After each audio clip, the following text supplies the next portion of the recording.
Through a Scottish Prism, the programme that is unapologetically pro-Scottish independence and anti-Westminster rule. Everything we say here is viewed through a Scottish Prism. Brought to you by Barhead Boy. Hi folks, welcome back to Through a Scottish Prism. I hope you and yours are well. Another week goes by. I thought you said this wasn't a hell of a week. It was a kind of quiet week, but we've still got plenty to talk about. And I've got the usual crew to help me out, starting with our favourite candidate in the Alloa and Grangemouth seat. I nearly said something lawyer, didn't I? I nearly went there. I had to switch midstream. It's our Eva. Eva, how are you? I had a really busy week and a particularly busy day today. I was in Alloa for a while and then over in Laporte Precinct in Grangemouth. I'm out campaigning and speaking to local people about local issues.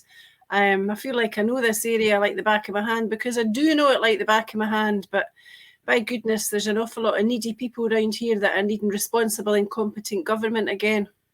Yeah. Well, when you meet, I believe you're doing a hustings next week, and if you do and you meet all these other candidates, all the carpetbaggers, you'll be able to tell them, maybe give them some directions, what buses they can catch and where they can go and get a nice wee snack. I hate carpetbaggers. Anyway, enough of this. And over there in Edinburgh, we've got our Mr. Quidden. Hi, Ronnie. How are you? I'm very well, very well. Interesting news from Edinburgh this afternoon, but we'll get onto that later, I'm sure. Oh, indeed we will.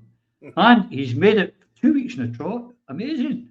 Our Mr. Boswell in Brussels, or Coatbridge, I think Brussels by the looks of things. Aye, sun's shining. There's an echo in a flat. I've just moved into this flat. Can you hear me? Hear me? It's like I rented this furnished flat, and I'm thinking, was it the fucking Spartans that were living here before me? What's going on? It's like, come on, talk about. There's a plant in the corner and a place to sit down in a bed. No, Jesus, it's lost in translation. I think that's what happened. Furnished that way. What? Well, in Brussels, there's a lot of plants. A lot of plants. But the other time, you're too spoiled. I remember you showed me around doing a tour of your other place, which was quite palatial. I mean, for a boy from Coatbridge, it was something else. Good. Mate. It really was. I know. This is cracking, but it's just the only thing that's really got that's great is the cheese. But I brought that in myself. It was magic. Oh, Mr. Boswell, what am I going to do? Anyway, we're in the middle of a general election campaign. And I'm just saying to the guys before we come on here, ladies and gentlemen, I've found this the most, and I make exception for Eva and Sally and David and all the other good candidates out there who are knocking their pads in and working their socks off. But really, looking at Lloyd, it's the most insipid general election I can remember in my lifetime. What do you think? I think you're probably right, Roddy. There's a strangeness about it, and I think it's because an awful lot of people have decided it's a foregone conclusion. But also, what I've noticed from the coverage, and this is slightly me, the anorak, this is the first real general election we've had with this new cohort of young political commentators. And I think to some degree they are being exposed because they appear to be dependent entirely on the gaffes committed by the party leaders rather than the searching questions that we were maybe used to in days gone by. But on a more positive note, in terms of the election here in Scotland, I think it's released some forces that have been we've all been looking for a while. Now, apart from Eva and Sally, who have a long history of political involvement and a clear vision of where they want to be and where the country wants to be, this afternoon in Edinburgh, we had the announcement of 5 independent candidates standing in the constituencies in Edinburgh. Mark Williamson in Edinburgh South West, Mark Rowbottom in Edinburgh South, Caroline Waterloo in Edinburgh North and Leith, Jane Gould in Edinburgh East, and Nick Horning in Edinburgh West. Now, they're not a political party, but they have termed themselves Edinburgh People. And their entire approach to this is that the politicians have failed the city, have failed the country, and that it's time for people, not politicians, which I think is You know, I don't know any of these people. I don't know their detailed manifestos, but they're definitely a product of the anger and frustration that there is amongst the population, not just in Edinburgh, but right across the country, who are seeking change. And I have to say, I wish them all well. And it will be interesting to see how many other independent candidates there are now that the 4 o'clock decoration on Friday has passed. It'll be very interesting to see. And maybe this is what we need, some more independent candidates to get this election G'd up or get a fire set underneath the pot. Indeed. But I've got to say that we here on Prism decided that independent candidates was the way to go quite some time ago. We were ahead of the curve yet again, Mr. Quinnan. We were indeed. See, folks, you want to know what's going on, come to Prism. Phil, you've also got, because we are in Brussels, but they're all going for the European elections, which are in the next couple. I mean, I've seen more about Claire Daly and Mick Wallace over in Ireland than I'm seeing what's happening in the UK. Yeah, and what a pair, what a voice they have been for civilization and humanity. I mean, it's come to this, that human beings are standing out from the grey-suited, entrenched puppets. It's appalling, absolutely appalling. But yeah, insipid is exactly how we'd use it, other than, I know our Eva and Sally and the rest of this, that's great news, Lloyd, absolutely brilliant news, and I would urge, if you're in any one of those constituencies, that's where your number one vote goes for. Go to these independent people, and then second you can think about maybe Alapa if they've got somebody standing, but I would avoid all the others. Anybody who isn't really got their head screwed on and facing the right direction, i.e. the independence of our people and our nation, is not our friend. And it's the disenfranchisement is exactly what the powers that be want. That's what they want to see. They don't vote. It doesn't make any difference. That was Mark Twain's quote. He said, "If voting made a difference, they wouldn't let us do it." You know, but there's some other really, really good ones out there. Like, not voting is not a protest, rather it's a surrender. If you don't vote, you lose the right to complain. The ignorance of one voter in a democracy impairs the security of all. It's like voting is not only our right, it is our power. All of these things, there's reason that these quotes are great quotes from the past. The problem is, if we do become disenfranchised, if we do stop shouting, we do stop standing up to the man, we will get shafted. Yes, it is to get people, it is possible to get shafted even more than you are right now. So get off your arse, go out and vote for somebody that's standing up for you and for the rights of the people. It makes sense, like our Eva here, or anybody else who's the gumption to stand up and take on the man. Then you've got my. If that happens in Coatbridge, then I know who I'll be voting for. I'll be voting for that independence-minded individual, preferably someone not allied to a party. But let's see. Yeah, well, of course, in Edinburgh West, there's also Indy for Indies David Henry, who's standing in Edinburgh West. We wish him well. Vote David, yep. We've got to do that. But, the other thing is, it's great to see that people are going for independence candidates, Eva. It must in some way make, almost confirms your decision to do it yourself, and you were quite some time ago when you made that decision. But when you see more and more, does it make you, reassure you that you made the right decision to leave the party and stand as an independent? Absolutely, because if you intend to stand for an issue, then you've got to be honest with yourself, and you've got to be honest with the people that you're talking to and trying to persuade to support you. And I feel that within party politics, at times there is a lack of honesty, and there can be a lack of integrity. And you don't get that if you're an independent candidate, because your loyalties are to the people who elect you. Your loyalties are to the people of your constituency. So today, in both Alloa and in Grangemouth, was a repeat of the performance that I've had every day since I launched this campaign several weeks ago. And it was people who were switched off completely from politics, complaining about politicians being out of touch, until I explain I'm an independent candidate. I'm not a member of a political party. I'm local. I live and I work in this area.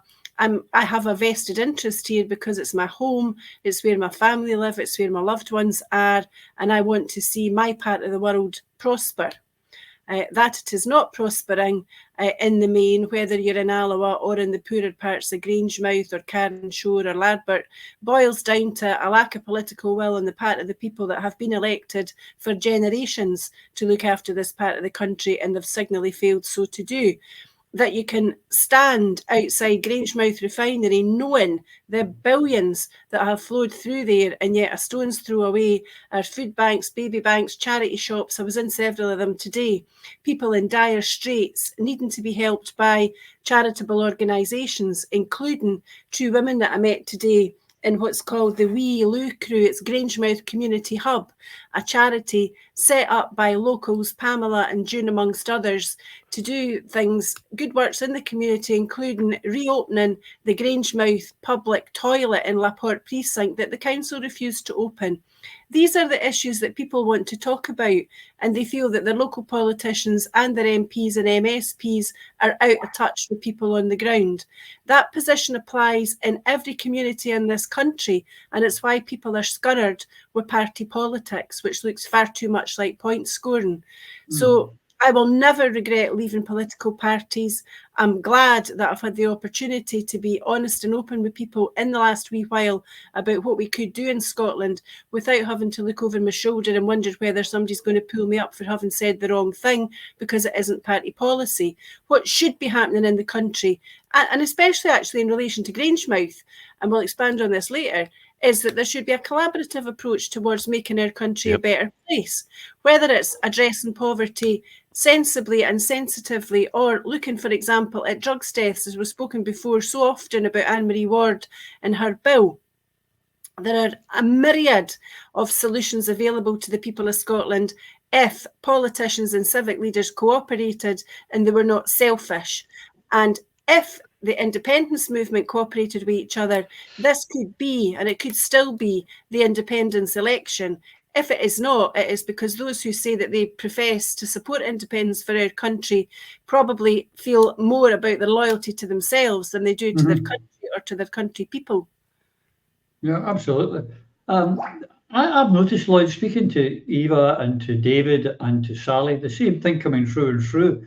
That there's a completely different attitude when they're not with the party. I mean, you and I are all, and Phil and Eva, we all remember when you were getting stuff thrown at you and abuse and spat upon when we were SNP, people getting chased downstairs and whatnot. We've been there, the party, the tribalism.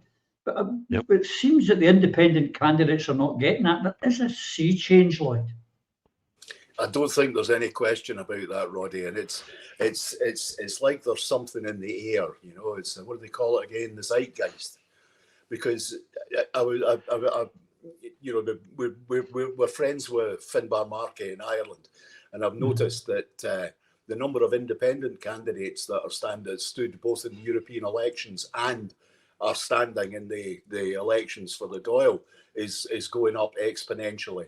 It's happening in Wales. It's happening in England. There have been huge announcements today of people standing in, independent candidates standing against very senior figures in the Labour Party and in the Conservative Party. So I think there's something in the air, and maybe, just maybe, it's got something to do with the fact that it's a very long time since we had an election for the actual Prime Minister of the United Kingdom. You know, here we are, we're on, Mr. Sunak, and we've had two before him who were never elected by anybody. And I think the self-centeredness and the bubble nature of party politics is leading people to making the decision about getting out there and doing it themselves. But I think the other thing about it is it brings into very, very sharp focus. As Eva said, when you're a party candidate, you've constantly got to watch yourself and what you're saying, or you might have to deal with some donut head for headquarters getting upset at you, or somebody in the press team getting upset at you. I mean, so much of what was in that television series, In the Thick of It, is actually true. Maybe not as funny, but equally as true. But once you've got those shackles off, and you can be absolutely honest, you can have that eye-to-eye contact with a constituent and agree or disagree with them, and it's you that's agreeing or disagreeing. you're not there as the representative of the party. You don't have to wear two hats or indeed have mayor faces in the town hall clock. It's a wonderful, freeing experience. And I would just, let's all remember, how freeing an experience was it in 2014 when we simply went out and asked people a simple question: do you want your country to be independent or not? We were all completely freed from that indoctrination from the party. And I think to some degree, that's why the turnout was so great. People were coming out for a straightforward one question. You weren't asking them to think about this, that, or the other thing. You were asking them as an adult, a true adult, where do you want the country to go for your children? That was a freeing experience. And I think for Eva and the other independent candidates, it's a freeing experience for the candidates, but it will be an even greater freeing experience for the constituents when these good people are elected. Yeah. I mean, also, I've got to say as well, as just a commentator and whatnot, not being in a party is actually a freedom as well, because sometimes I used to tweet, go, well, no, I better not do that. That could, and people will come back and say, so when we're not tied to a party, you can say what you like. You can be wrong, can be a lot of nonsense, but it doesn't matter. There's no one to tell you what you can and can't do. You can just be free, as you say. Now, Phil, you've always been a party man. If tomorrow you were able to stand, would you stand as an independent? Well, absolutely. I think right now it's the only way. It's the message that has to be understood by the parties, and this is the bittersweet feeling that we get when we decry the SNP. The effort, the power, the fact, the corruption that we have seen, that we have witnessed, and that sadly is now goes to the core and has done since Nicola was given the reins. This has rotted this party that was once excellent, once we were so proud of, once we were so disciplined, but once we were really seen as a threat. We weren't taken seriously until the 2014 referendum. We really weren't. They knew they had their claws in us. They knew they could take us on any time. And when they came close to losing the cash cow that is Scotland, then, I mean, it's the only part of think about it, people, it's the only part of the UK other than the City of London, which is primarily driven by usury, that's actually got a positive balance of trade. We can actually work our way out of recession. We're actually one of the richest parts of the world. Now, you wander about your town and you take responsibility for what you see. If you're not standing up and doing something about this, you're culpable, as Orwell fairly said. You're those that vote for corrupt politicians. You're not victims. You're accomplices. So get your shit together, wake up and face the right direction, because if you don't, hell mend you. But do you know what? That's not good enough, because the people that you're putting to the sword, where's your compassion? Where's your humanity? Stand up and do the right thing and grow a set. That's what we need to do. Yeah, I agree. And on that, Eva, of the party policy and what's going on and what's not going on. Now, we had a wee laugh about it last week. It's difficult to follow. What is the SNP policy on independence? They're hardly using the word here in this election. 1 minute it was going to get a majority of votes and a majority of seats, and that'll be it. We'll negotiate, and then we'll have a constitutional committee. All these things, and we don't know what they're talking about. But here's Stephen Flynn. Tech, you're going to stick up the video of Stephen Flynn being interviewed on ITV or ITN. Rather. The name of the party. Your former leader, Nicola Sturgeon, made clear that this was the next big chance for Scottish voters to have their say on that issue. She was clear, this is a de facto referendum on independence. Do you still agree with that? Well, as you know, that's not the case. That's not been the party policy for a considerable period of time. What we would seek to do through this election is to win a majority of seats in Scotland and then seek to enter discussions with the UK government following that. The big question there, of course, is for likely Keir Starmer to determine whether he's going to respect the democratic will of the people of Scotland or not, or whether he's going to copy Boris Johnson, Liz Truss and Rishi Sunak. And I'll just come to that, but why has that position changed? Because the big difference I see from when Nicola Sturgeon said that to when you dropped that is a difference in the polls. You were more confident about getting a majority back then, and you're less confident now. No, I think the reason that position changed, and in fairness, it wasn't actually agreed by the party. It was Nicola's position, it wasn't the party's.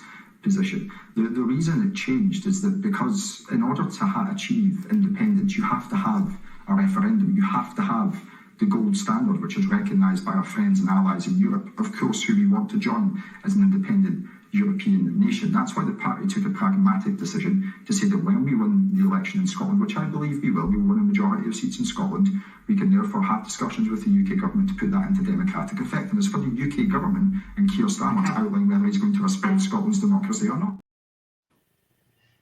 So many things to take out of that, Eva. One, through Nicola under the bus.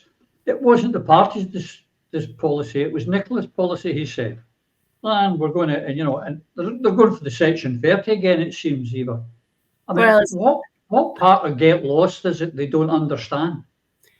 It's a variation on a theme. It was a wee lassie that done it and ran away. That's what he's trying to say. It's pathetic.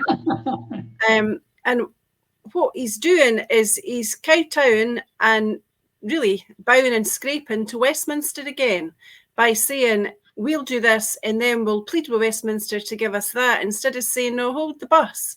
The solution should be made by the Scottish people for the Scottish people within Scotland.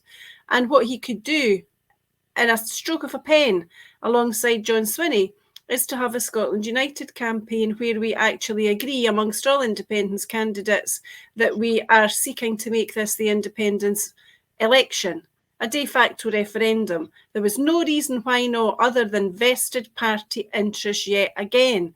And that just underscores why people like independent candidates who are not partisan. You know, the straplines for the SNP campaign include make Scotland a Tory-free zone. We've spoken about this before. That's stupidity on stilts. Scotland will never be a Tory-free zone because, quite properly, there are Conservative supporters within Scotland, and that's democracy. What we ought to be doing is removing Scotland from the Union. And you will not do that if your argument is make Scotland stronger with the SNP by voting SNP. It is absolutely meaningless. There is no plan, there is no process, there are no arrangements that people can look to and understand and see how things would develop were there to be any validity in Stephen Flynn's claims whatsoever. John Swinney was in a similar position in the leaders' debate the other night, and I have got to get my neb in about this. I was livid. The leaders' debate comprised John Swinney, Anas Sarwar, Alex Cole-Hamilton, Douglas Ross, and the host was a man, Colin Mackay. Where were the women? You know, it's often said, if we're not at the table, we're on the menu. And I'll tell you, that's what that felt like the other night. If the leaders of these political parties and STV had the brains they were born with, they'd have got together and said, hold the bus. Some of the deputy leaders of these parties are women. So some of the male leaders give up their place for the deputy female leaders to go on there. We are 51% of the population and we will not wheeshed. But that spectacle was a really poor reflection on the politicians of this country. See, if I was Kate Forbes or any of the other females that are high up in any of these parties, I'd have been hauling these men over the coals for that kind of behaviour, because it's not acceptable. Women should be properly represented and women's issues should be properly represented. And that's best done by women for women. Beyond that, it is high time that people woke up to what exactly is going on within the political elite, because all the parties are doing is knocking spots off each other, forgetting about the real priorities of the people of this country. And we all know that because we see it every single day. We saw it again with the debate between Sunak and Starmer, where Scotland wasn't mentioned once. If that's not a strong enough message for the independence movement to get its act together, what is? Absolutely, I agree 100% on everything there, Eva. I would like to talk about the Section 30 they're now going for as well, Lloyd. But also, in that same interview, that old chestnut come up. She asked the woman, whoever she is, it goes back to what you were saying earlier about these recent journalists. The old, will you be voting for England? Will you be supporting England in the Euros if Scotland are out the competition or not playing? They really do. I mean, it's asking me, if Rangers get out of the cup, will you be supporting Celtic? No, not a chance. No. You know what I mean? It's ridiculous. They trivialise it all. Yes, of course, but it's all about, you know, supposedly we're not rival countries. Supposedly Scotland didn't have to put up with 800 years of constant invasion, brutality, and the massacre of our citizens by those who live south of the River Tweed. Now, that's a reality. Now, if you were to say to a Dutch person, will you be supporting Germany when Holland get put out of the World Cup? You'll get short shrift, and you'll get short shrift on the basis of, no, those are the people that came and killed lots of us, so we don't like them very much. We need to get over this.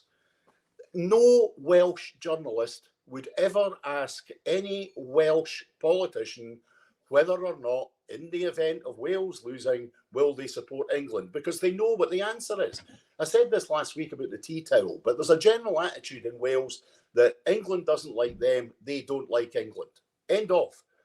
That's the end. That's the whole argument, top and bottom. We don't have that here because we've got far too many people in this country who want to be liked, and they want to be liked for all the wrong reasons. The principal wrong reason being they want to be good little pretend British people. You know, that British thing, you know, that country that doesn't exist, that's a state that doesn't have a culture, it's got 4 cultures. But, you know, let's get to the reality of this.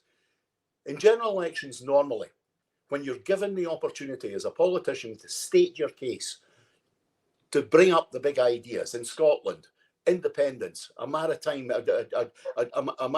policy for an island nation, a replacement for Grangemouth, a proper debate about the free ports. All of these things are not happening because everything's being reduced to trivialities. And they're partly reduced to trivialities because of the lack of understanding of some of our political leaders. I'm utterly and completely unsurprised and unshocked by the fact that Stephen Flynn, the deputy leader of the Scottish National Party, believes that the party position from 1997, which was that you have the majority of the seats or the majority of the votes and you begin an immediate negotiation for independence, is now the party position, right?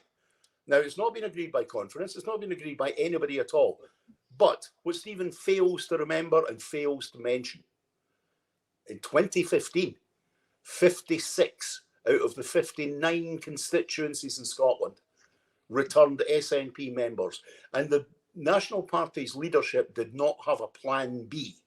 The plan B should have been, in those circumstances, we have the absolute majority of votes, the absolute majority of constituencies, and we are going to the United Nations tomorrow to begin the process to remove ourselves from this despicable union. Now, if he doesn't understand that for some of us that are a wee bit longer in the tooth than him, that for him to come on a television programme and say that 29 seats is a mandate, when only 10 years ago we had 30 more seats than that, and that wasn't a mandate.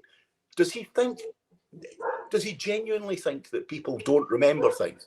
I think he does, because he's tied completely into the British political system, which is, I can say this now, and it's true, and 5 minutes later I can say the opposite, and it's still true, because 5 minutes ago, that was the position. Now, this is the position. So here we have leader of the Westminster Scottish National Party telling us that the position in 1997 was not the position in 2015, but it is now. This is, it's not even kindergarten politics. This is utterly pathetic. It is about trying to find something to say when you're in the purpose or when you're in the business of hemorrhaging votes. And as Stephen Flynn knows very well, the SNP is hemorrhaging votes, and let's hope they hemorrhage right over to the independent candidates. But, you know, really, this laddie needs to buy a book or two, or at least sit down with somebody who's maybe 5 years older than him and get the message about what the national movement is, was, and will be without his contribution. My next door neighbour's Doug's going mental, so I apologise for the bark. I hate that Doug, I really do.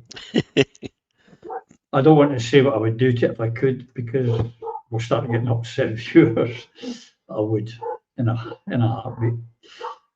Phil, he's going back to section 30. They're going back to a majority of seats. That'll be enough. No one really knows what they're standing and talking about. You're an SNP man. When he spoke, did you feel confident? About Nothing. The guy's insipid. I mean, Stephen Flynn. I mean, I know him. I've said this before. I know him, and I worked with him on the 2014 campaign when he was a councillor, and he's not a stupid fella. So he knows what's going on. The problem is he lacks the gumption to stand up for it. And both Lloyd and the Section 30 Gold Standard referendum, horse piss, nailed by Lloyd, nailed by Eva. De facto constitutional vote to free Scotland is what's required. We've known this, and we've been promoting it for years now. There's 2 points in what was said I would disagree with. On Eva's point, the only problem in replacing these male leaders with female ones, it's window dressing. Because what you're doing to the outcome, yes, okay, you get representation, ticky box there, but your troffers are replaced by more troffers. So what's the point of that? Because you're not going to get a different result. On the Eurody, it's not so much if Rangers get put out the cup, it's when. Very nice. And now we're moving on. Pathetic, Stephen. You're a failure for the Scottish people's wants and needs, but you're doing all right, son, aren't you? And that's the problem. He's doing very nice. I remember the councillor that had some hair. He had some hair still at the time, but no as much in his bank balance. So fuck off, Stephen. Hope you're out of a job this summer. And he's a liar. He's a liar, a pathetic, cowardly kitten. He needs to bugger off with Dorothy and her friends to Oz and see if he can find some courage. Thieving, trough-snouting weasels, the lot of them.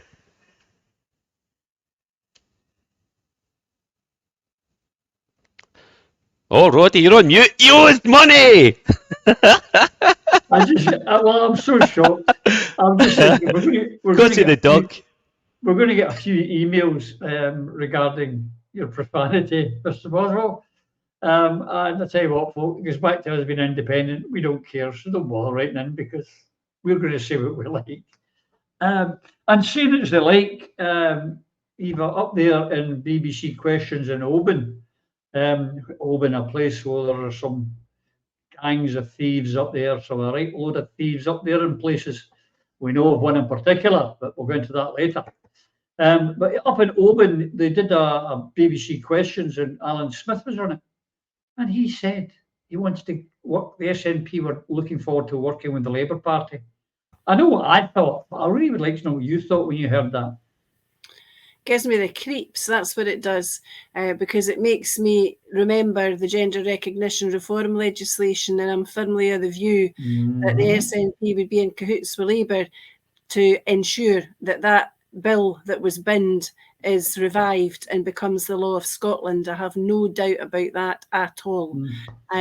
But that he can talk about working with Labour is really anathema if you think back to the days of the Labour Feeble 50, etc., or when Jack McConnell sent money back to Westminster. But then, you know, these people have a lot in common, given that the SNP or the Scottish Government seems to be sending money back to the EU. So it really makes you wonder what the heck's going on in the minds of these folk. There is nothing, absolutely nothing, that Labour in Westminster can do to benefit the people of Scotland to lead them towards independence. If the SNP work with Labour, it's about appeasement, it's about devolution or devomax or, you know, the greatest home rule that you've ever seen, and it's nothing like it. It's just an extension of devolution, whereby there will be probably further attempts at privatisation of part of the NHS. There'll be issues with unions. You know, this is the Labour Party that wouldn't pay women equal pay awards and cost millions of pounds. This is the Labour government that said that they didn't have the money to make up to the WASPy women. This is Labour who will keep the two-child rape clause. This is Labour who will keep the bedroom tax. This is Labour who invented ATOS. That's what you're talking about collaborating with, and it is simply unacceptable. The social democratic left-leaning people of Scotland want to see a social democrat left-leaning government, and that is not what Starmer's Labour will be, but it's what Scotland could have were we independent. And if Alan Smith spent as much time promoting independence for Scotland as he does promoting himself, then he would be doing a better job for the country. As it is, with the exception of notables, including Joanna Cherry and Douglas Chapman, it's extremely difficult to establish who within the SNP has achieved anything for Scotland since 2015 and all that time they've been at Westminster. it is well nigh impossible to point to any improvements that there have been for the people of Scotland. Instead, our resources have been continued to be drained. Yeah. People remain living in poverty. We have a housing emergency. The A9 isn't dual jet. There are innumerable places that things could have been very different, either with independence or with strong fighters for our country, and that's what our country deserves. Yeah, there is, I don't like any Tories per se, not as human beings, but just as their politics. However, Miss Badenoch, Lloyd, the Tory minister, is wanting to amend the Equality Act to make it quite clear biological sex means biological sex, not what you feel on a Tuesday morning when you're waking up, but biological sex, which is something we all want to see. But here's what John Swinney said. This is what makes me to look back to Alan Smith. They're looking forward to working with Labour, not the Tories.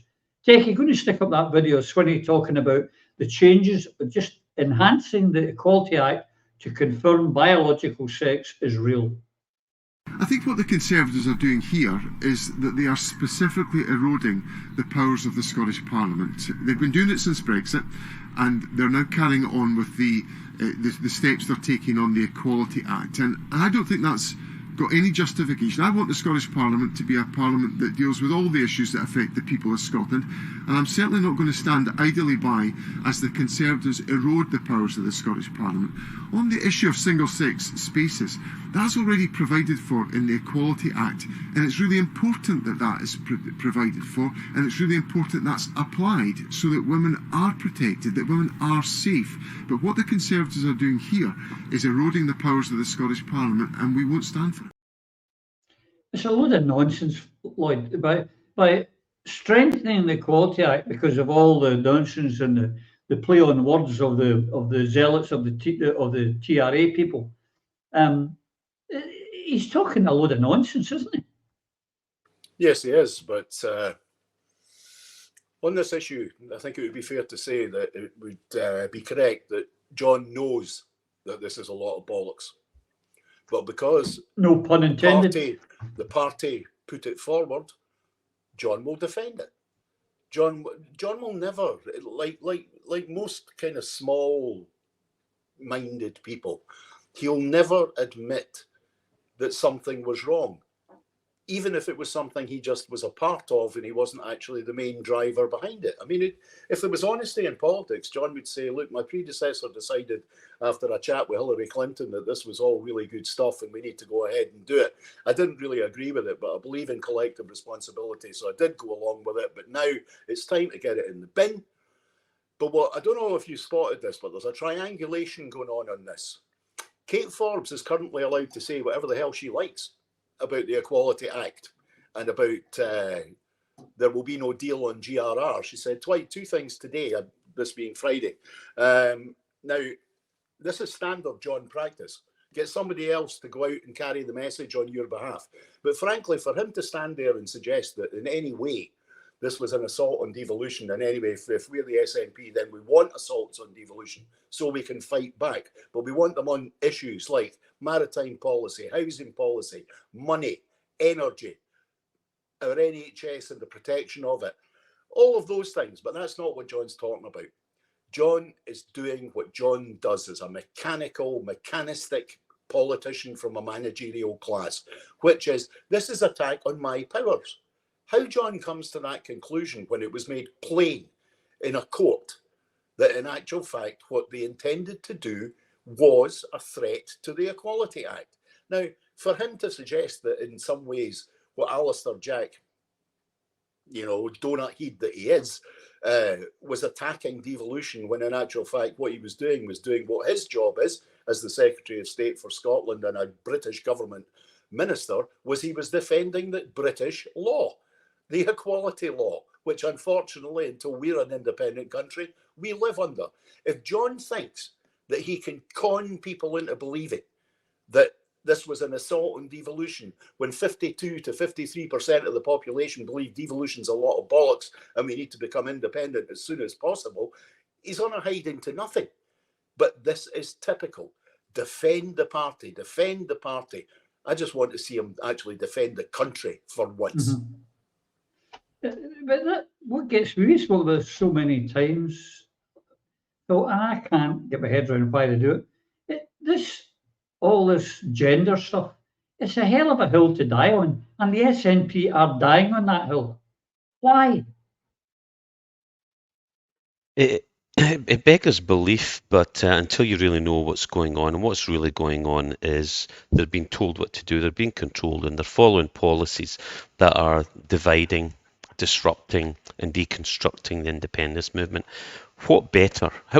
Can anyone think of a better plan for the SNP to do this? I tried to think about it, and other than maybe it is illegal. I was thinking of some illegal things they could have done that could have destroyed it more, or some corruption that could have destroyed it more, but I don't think so. I think this is a pretty watertight plan to deconstruct the independence movement, written in Whitehall, or written by the 77th Brigade or the MI5 and the people who have infiltrated the SNP with it, and now control. They now control people like Alan Smith, Nicola, Humza, Angus Robertson. This cabal, these people are in the palms of the government. They like what they're getting. They like the coin that they're being paid, and the promotion and the feed the id. You know, the biological sex move by Badenoch's on the money, and that's not to say that you can't separate gender from biological sex and talk about the real issues that people who do have these problems face, and help them, by God. But spinny is actually the right way to say it, not swinny. Spinny says this undermines the devolution settlement. And how so, you were asking earlier, Roddy? How so indeed? And what's wrong with undermining devolution? Let's get rid, prioritise, John. Get your priorities right on our needs, not you and your fellow leaders within the SNP's personal career needs, because that's what you seem to be serving. That's all you're serving right now, and it's a spurious argument, completely. Lloyd's bang on the money. Get to the point, John Spinney, and stop messing around with minor issues when our people face poverty, rising crime in some of the worst areas, the heat or eat problem. The list just goes on and on. What's coming round the corner, the rising cost of living, and the continuing minimal increase in wage that doesn't even come close to covering the costs of living. So people are getting poorer while the system is creaming yet more and more off the top of the British economy, and particularly creaming out of Scotland. We need to stand up, and people like John Spinney are not doing that for us, and therefore have to go. There you have it, our first folks from the Through a Scottish Prism crew. Spinny Swinny, he has a new name. We come up with house shocks, we've now got the Spinny Winnie, and we come up with independence. Wonderful. Just going full circle on that. Takey, to come back to you, Eva, on this subject of the GRR and my cynicism, etc. Can you stick up John Healy's quote? Now, he's the shadow defence minister. To be honest, it's a distraction from the election campaign. He's talking to Eve about they're not going to do anything with the Equality Act, the Labour Party. Put it out of the way. Is this, going back to the first question I asked about Alan Smith, is this why the SNP have now, their raison d'etre is gender issues, not independence? And that's why they're not talking about independence in this election. This is why they're willing to work with Labour, because their main thing in life is to get this GRRB bill through and on the statute book. Or am I just being too cynical? No, you're on the money, Roddy. I've got a wee video out for my campaign today, made for me by the fellows at Phantom Power, and it includes footage that some people might have forgotten about of Keir Starmer, who's been asked about whether you can say that only women have a cervix, and he's very uncomfortable about it. There's footage of Patrick Harvey, who says in words of one syllable that trans women are women and that trans women should be able to benefit from women's single-sex spaces. It brings to mind David Lammy talking about whether or not trans-identifying males or trans women had cervixes or ovaries. This is the absolutely fundamental, flawed Alice through the looking glass world that these stupid politicians have taken us into, because they really didn't want to understand the nuances when you talk in terms of transgender issues and women's rights. I am all in favour of transgender people maintaining their rights. Of course they should, but women are entitled to single-sex spaces and services, and that's a different thing. Women's feelings, women's safety, women's security should always trump the feelings of men. And I've said here before many times, in terms of prisons, for example, we can build prisons for trans-identifying prisoners. They have them in other countries of the world. There's no reason why we shouldn't have them here. Female prisoners ought not to have to be housed beside male prisoners. That's perfectly clear to everybody. You think back to last year in the Adam Graham, Isla Bryson debacle, when Nicola Sturgeon and Keith Brown refused to say that that person, a rapist, a convicted rapist, was a man. You know, these people are elected politicians, paid substantial sums of money from the public purse, and they stand there and make a complete and utter fool of themselves, and they make a fool of us when they behave in that fashion. So it is known that the Labour Party is torn about these issues too, and the Labour Women's Declaration signatories get a hard time from other people in the party. A similar position obviously applies in relation to the Greens in England and Wales, so that any people who are described as gender critical become unwelcome or expelled. This is a horrible contagion that has run through our politics. It has divided the independence movement. You would almost think that it was deliberate, and it needs to be overcome. You know, men like Alan Smith, for example, should not be lecturing women. Men like Patrick Harvey should not be lecturing women. Men like Alex Cole Hamilton should not be lecturing women, telling them that they will share their spaces and services with men. That ought not to be happening. And were our country a civilised one, this would never have seen the light of day. As it is, we've had the Cass review, which has really been quite damning in relation to the services that have been provided. We look like we're probably going to have a similar review in Scotland. There are questions about the treatment and the care of trans-identifying teenagers, which has apparently not been where it should have been. There is a whole host of matters that have to be considered properly and carefully, and not simply be knee-jerk reactions from politicians who are elected to look after the people of the country in a sensible fashion, not in a jingoistic, almost tribal way, which is what they've been doing. So here's hoping that several of the more famous SNP MPs, my own John Nicholson amongst them, who have supported this ideology, get their jotters at the election. And I would hope that anybody thinking about voting for John Nicholson would just take a step back and remember that he supported the Mermaids charity, and he's the fool who said a lesbian is anyone who says that they are. Not fit to be elected, in my book. Hear, hear. And on this question, Lloyd, now the police are meant, and as all institutions are meant to do, without favour and prejudice or of any shape or form. Kecky, could you stick up what Police Scotland did this week? They stuck up the pride flag now. Here's my question. I'm a Democrat above all else, Lloyd, and I'm asking, so should they on July perhaps put up the red hand of Ulster to show that they support that the Protestant bigots can march around all parts of the British Isles, and they support it without favour, without prejudice? Should they maybe stick up a Palestine flag now and again to show they do it without? It's just wrong.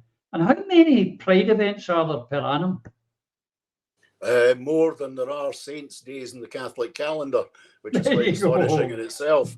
There's something very disturbing happened earlier today. There was a young woman who was failed by our health service, which led to her having surgery and beginning to live life as a male, and she now has begun the process of detransitioning, who has suffered terrible abuse mainly from trans rights activists. But she was arrested this morning because of a report from a trans rights activist of a tweet that she'd done. So on the day that the progress flag flies, a young woman who has been surgically mutilated, in her own words, by a failed ideology, was arrested today. Was that an expression of Police Scotland carrying out Stonewall law? This girl has committed the terrible crime of saying, I made a mistake. Trans women are not men, or trans women are men. No, sorry, I'm quite moved by this.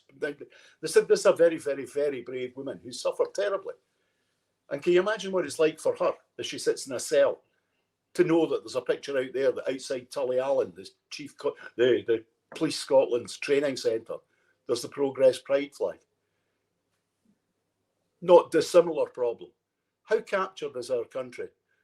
Over 3 weeks ago, there was an employment tribunal in Edinburgh that made plain that the provision of rape crisis services in Edinburgh has become divisive for women who are primarily those who suffer from the crime of rape, because rape crisis services in Edinburgh are run by a man called Murdo Wadwa.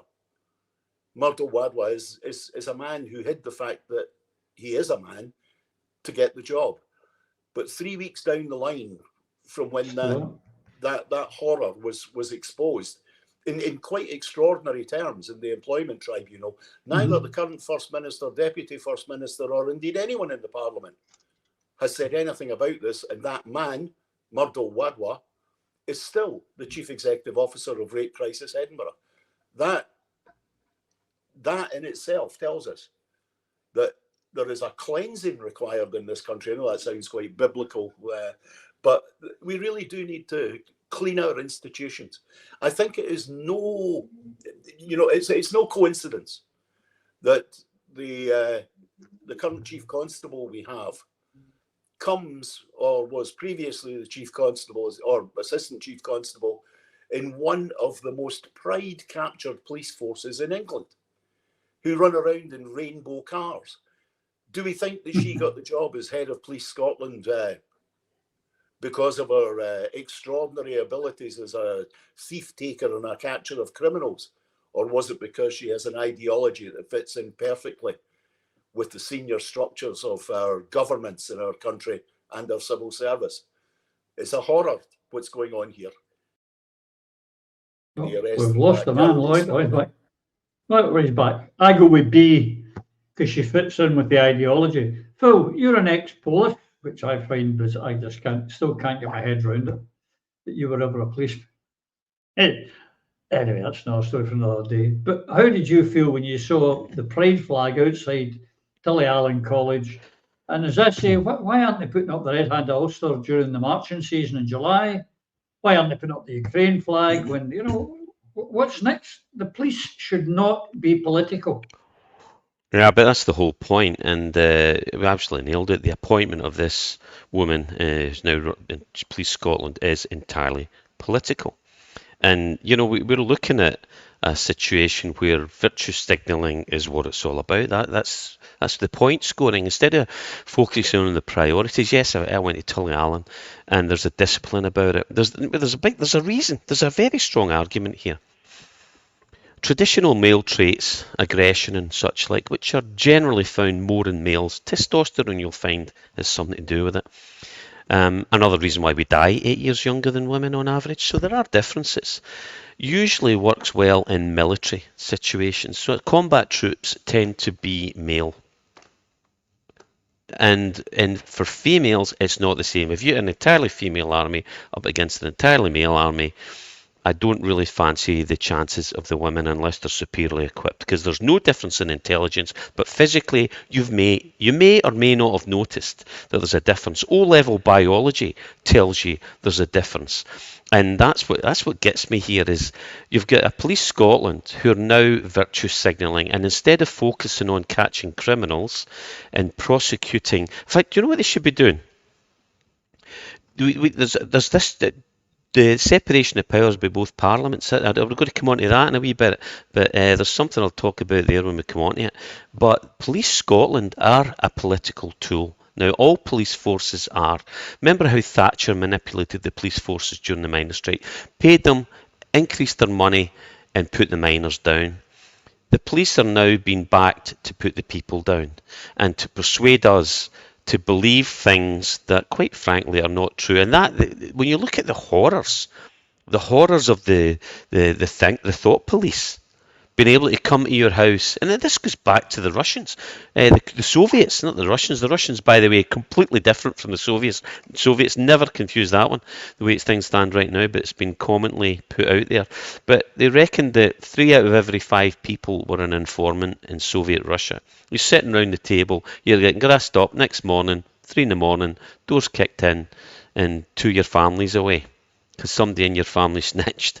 I mean, this is what we're getting. This is what we're heading to. These idiots don't realise. They don't understand the ramifications of the deconstruction of our civil liberties. And particularly, it keeps coming back to the freedom of speech that was written into the American Constitution, but is gradually being eroded from America and Americans' rights, and we're seeing it all over the West. It's still where people want to come because it's still free. Technically, it's a lot better than most places. That's the thing. It's not perfect, and it's getting worse. But these are the rights we need to stand up for, because, as we've said many times before, freedom of speech is the right with which you defend all other rights, and God forbid we lose that. And if you're standing by and watch it being eroded and watching the persecution of your fellow man, hell mend you, because you'll be next. Absolutely. First they came for the communists and I said nothing. Eva, you deal with the police every day and the law. I mean, were you not quite, I don't know, uncomfortable when you saw the pride flag being held by the police? I mean, they should be absolutely apolitical. There should be no, and that to me is a political flag. The SNP and the Greens, etc., have made it political. I think we always have to bear in mind that the position of the Scottish Government at the moment, as propounded originally by Nicola Sturgeon, is that if you've got a gender recognition certificate, it changes your sex for all purposes.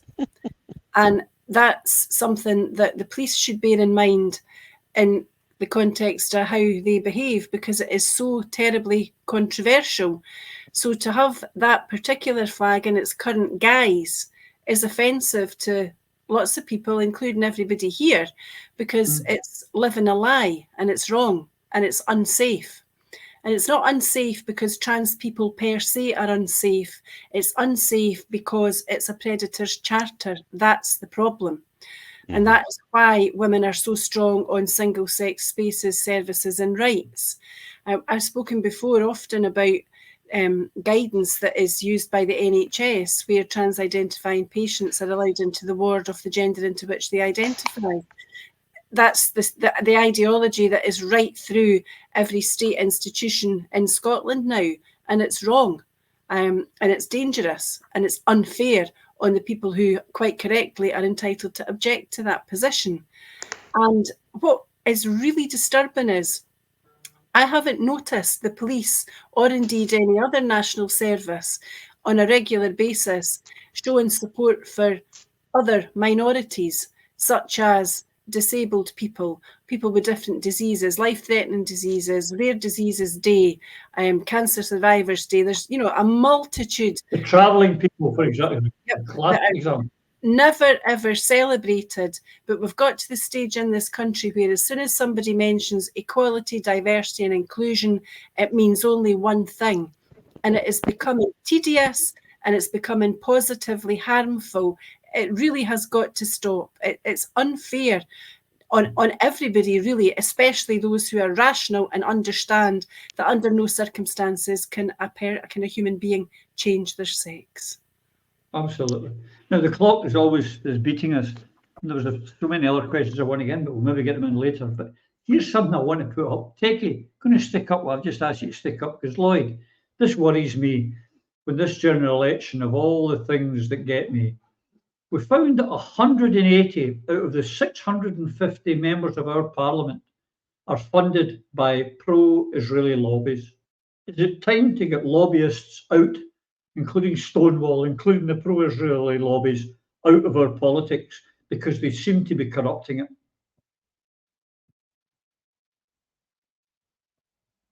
No, you've not unmuted yourself, mate. So quid. Sorry, I muted. We tried. I unmuted myself. I did.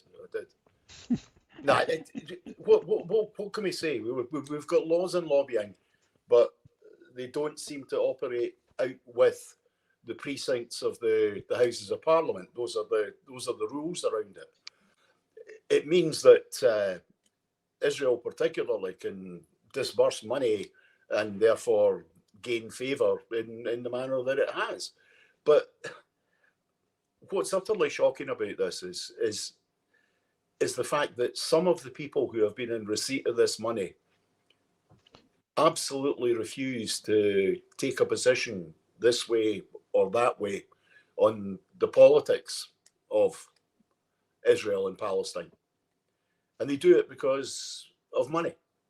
Now, what is quite amazing is we don't have rules about the absolute cap of donations to individual members of parliament out with electoral periods. And something needs to be done about that. But generally speaking, overall, we need rid of the lobby. There's no question about it. It's where the principal corruption in British politics comes from. Is the American lobby, the Israeli lobby, the oil lobby, the arms industry lobby.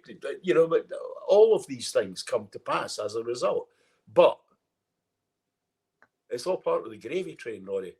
You know, you look at the list of names and the amount of money they've been given, effectively given to them so that they keep their jobs. They love it. It's fantastic. What a merry-go-round. You know, you keep getting money, somebody else pays for your campaign. It's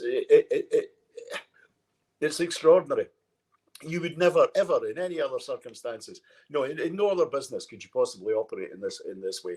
Now, we're supposed to have much more restricted lobbying here in Scotland, and it is, but somehow we've got ourselves into a situation where the trans rights lobby has been able to subvert entirely our third sector, our civil service. And that's not about the disbursement of money, because it works the opposite way around. Our government, our local government, are giving money to these organisations for them to come back to them and tell them what they want to hear. You know, so there's two different sets of lobbying going on here. And I think that there's a real debate has to be had about how we make our politics reflective of our community and of our society, rather than it being this race to jump onto the back rail of the train as it pulls out that big gravy train. Lobbyists shouldn't exist. They're like heart supporters. I've already had an email, you know that. I'll get more. On that note, because the clock is beating us, and as you probably know, ladies and gentlemen, we do this on a Friday night. And there's a Scotland game starting shortly. We're all desperate to go and watch it. And on that note, I've got to tell you, I've got to stop the midweek shows for a couple of weeks, folks, because I am, as you know, been called up to the Tartan Army, and I have to report for duty next week. And I am off to Munich, and I will be there with the Tartan Army. Take it, put it up. Now, if you're looking for me, I want you to look for this flag. There'll be lots of saltires, lots of kilts, but there you go. The three Roddies in tour. I'm going with my son and my grandson, who are also called Roddy. And I've got to tell you, it wasn't my vanity, it was my wife's idea and my daughter-in-law's idea, not mine. But anyway, I'm going with my handsome grandson and my handsome son, and we're going there. So look out for that flag, and we'll be there. So there'll be no midweek shows, but there will be a Sunday show, but no midweek show. And I'm going to try, I don't know if I'll get away with a wee, what do you call it, a travelogue thing. But I'll probably get pissed. And the other thing is, I'm meeting Boswell from Brussels. It could get messy. It could get messy. He's meeting me in Germany. as is our first ever techie, Donald, wonderful man. And so, well, I promise I'll try and do a travel log. Don't hold me to it.